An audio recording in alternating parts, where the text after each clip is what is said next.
Hrithik રોશને social media પર પોતાની latest તસવીરને post કરી હતી અને બધાને હેરાન કરી દીધા છે કે એક્ટિવ હાલતમાં જોઈને તેમને ફેન્સી સ્થિતિ અને ઋતિક રોશનની હાલત સારી નથી અને ઘાયલ છે કે પોતાની સોશિયલ મીડિયા પર પોતાની લેટેસ્ટ તસવીરમાં કરી જાણકારી આપી કે તસવીરમાં એક્ટરનો હાથમાં કાંખમાં ખોડી અને કમરમાં બેલ્ટ અને બાંધીઓ જોવા મળી રહી છે કે એક્ટરની આ હાલત જોઈને ફેન્સી હેરાનમાં આ પોસ્ટમાં સેલિબ્રિટી કોમેન્ટ કરી પોતાની ચિંતા વ્યક્ત કરી રહ્યા છે અને એક્ટરને તેને સીધું કારણ કે સમજવામાં લાંબા મોનેટિવ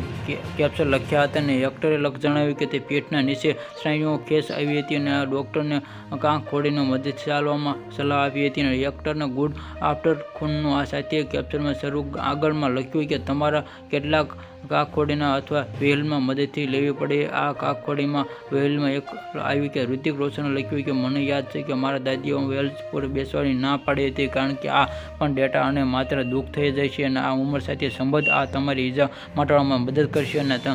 આ ખૂબ જ દુઃખ થયું કારણ કે પોતાના ડર અને છુપાવવા અને શરીરમાં બસવા માટે આવું કોઈ પીડામાં વધારો ઘટના અને ઉલ્લેખ ઋતિક રોશને ફેન્સી સમજવા પ્રયાસમાં આંખોડીના અથવા વેલ્સની મદદથી લેવામાં વ્યક્તિને સ્ટ્રોંગવાળી ઇમરજન્સી ખરાબ અને ઋતિક પોસ્ટમાં આ કોમેન્ટ પણ ચિંતા વ્યક્ત છે કે આ ઝડપથી સ્વસ્થ થવાની પ્રાર્થના કરી રહ્યા છે.